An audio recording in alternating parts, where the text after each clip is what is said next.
You're in a meeting. You say something, and you know straight away that came out wrong. Your face goes hot. You spend the next 20 minutes stuck in your own head, not hearing a word anyone's saying. And that one moment, it follows you the whole day. Here's the strange part: nobody else in that room noticed. Not really. You've been carrying something all day that everyone else forgot before lunch. So why does your brain keep replaying it for you?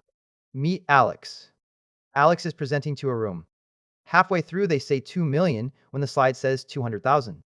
They catch it, fix it, move on. But inside, Alex has left the building.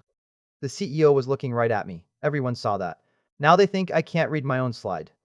Alex finishes, sends the notes, and spends 2 days half here, replaying that one number. 3 weeks later, the manager brings up the presentation. Strong delivery, solid answers. The number never comes up, not once. The spotlight was never on Alex. Alex built it themselves. And that's the thing. This isn't you being dramatic or anxious or too sensitive. It's a specific, well documented pattern. And once you can see it, you can actually work with it. Same meeting, same stumble on the number, same quick correction.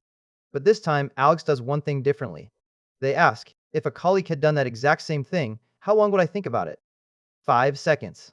Maybe. So Alex takes a breath, comes back to the room, and finishes, actually listening to the questions. The answers land better because they're present, not performing. It's called the spotlight effect. And there's a great experiment behind it. Researchers had people put on an embarrassing t shirt, a big Barry Manilow print, and walk into a room full of strangers. Then they asked each person how many people noticed the shirt. The wearers guessed about half the room. The real number? Barely a quarter.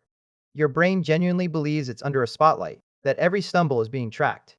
It isn't. And there's a reason your brain does this. When something happens to you, you feel all of it: the heat, the racing heart, the voice narrating it. Then you try to guess what everyone else saw, starting from how huge it felt to you. But you never scale it down enough. It felt enormous inside your head, so you assume it must have landed just as hard on everyone else. It didn't. They were busy running their own broadcast. Quick one: if this is landing, subscribe. There's a lot more where this came from. And this isn't just meetings. It's the gym. When you try a new exercise and you're sure everyone's watching, you get it wrong.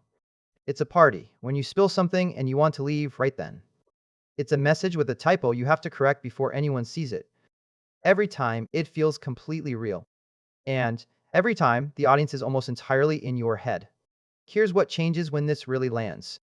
You stop living in a permanent performance review. The people who've worked through this don't get careless. They get present.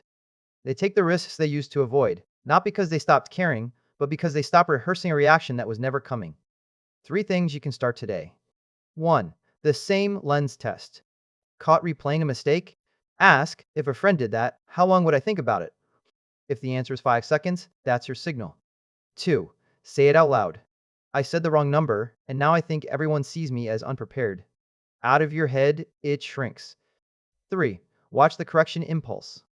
About to message someone to fix something nobody noticed? That's the spotlight moving your hand. Catch it before you act. The room wasn't looking at you the way you thought. It never was. You're the only one tracking every stumble in real time. Everyone else is too busy tracking their own. Once you really get that, you stop shrinking. And you just keep going. If this shifted how you think, subscribe. New mental models regularly.